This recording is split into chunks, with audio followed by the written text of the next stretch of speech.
Friends, നമ്മുടെ വാവ ഇന്ന് കുട്ടയും വട്ടിയൊക്കെ ആയിട്ട് പോവുകയാണ് കേട്ടോ. എങ്ങോട്ടാണ് പോകുന്നത് നമുക്കൊന്ന് നോക്കിയാലോ. ഇപ്പോൾ പുളിച്ചിക്കായുടെ സീസണാണ് കേട്ടോ. അപ്പോൾ നമ്മുടെ പറമ്പിൽ ഒരു പുളിച്ചിമരം നിൽപ്പുണ്ട്.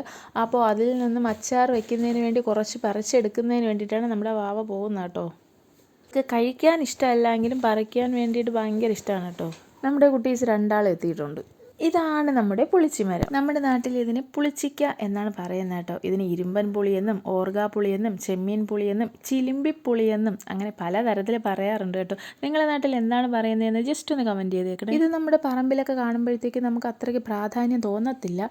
പക്ഷേ ഇതെന്ന് പറയുന്നത് ഷുഗറിനും കൊളസ്ട്രോളിനും രക്തസമ്മർദ്ദത്തിനും ഒക്കെ ഔഷധമായിട്ട് ഉപയോഗിക്കുന്നവരുണ്ട് കേട്ടോ. പിന്നെ മാത്രമല്ല, ഇതിൻ്റെ ഇല തന്നെ ത്വക്ക് രോഗങ്ങൾക്കൊക്കെ ഉപയോഗിക്കുന്നുണ്ട്. പിന്നെ മുട്ടുവേദനയ്ക്ക് നീർക്കെട്ടൊക്കെ ഉണ്ടാകുന്ന ടൈമുകൾക്ക് ഇത് കുഴമ്പ് രൂപത്തിലാക്കി ഇതിൻ്റെ ഇല തേച്ച് കഴിഞ്ഞാൽ കുറയുമെന്നാണ് പറയുന്നത് കേട്ടോ. ഇതിൻ്റെ പ്രധാന ദോഷം എന്ന് പറയുന്നത് ഈ പുളിച്ചിക്കയിൽ അടങ്ങിയിരിക്കുന്ന ആസിഡ് എന്ന് പറയുന്ന ഓക്സാലിക് ആസിഡാണ്. അപ്പോൾ ഇത് ഒരുപാടായി കഴിഞ്ഞ് കഴിഞ്ഞാൽ കിഡ്നിയെ ബാധിക്കും എന്നാണ് പറയുന്നത് കേട്ടോ.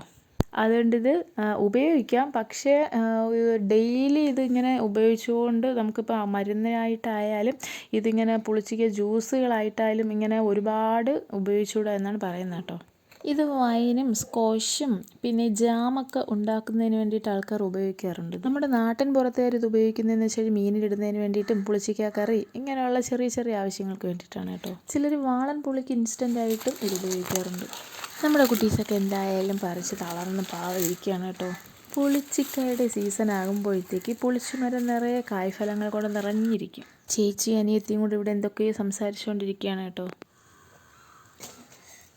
നമ്മുടെ കുസൃതി കുട്ടികളുടെ പണി തുടങ്ങി ഗൈസ്. നിങ്ങളുടെ വീട്ടിൽ ഇതുപോലെ മരം കയറി കുട്ടികളുണ്ടെങ്കിൽ ഒന്ന് കമൻറ്റ് ചെയ്തേക്കണേ. 10 ദിവസത്തെ ക്രിസ്മസ് അവധിക്ക് ശേഷം സ്കൂളിൽ പോയിട്ട് വന്ന സന്തോഷമാണ് കേട്ടോ ആഞ്ചലിനേക്ക്. നമ്മുടെ ഇന്നത്തെ വീഡിയോ ഇഷ്ടമായവരെല്ലാവരും നമ്മുടെ ചാനലൊന്ന് സപ്പോർട്ട് ചെയ്തേക്കണേ. നമ്മുടെ കുട്ടീസിനെ ഇഷ്ടമായവരെല്ലാവരും തന്നെ നമ്മുടെ വീഡിയോ ഒന്ന് ലൈക്ക് ചെയ്തേക്കണം. അപ്പോൾ ബൈ ബൈ.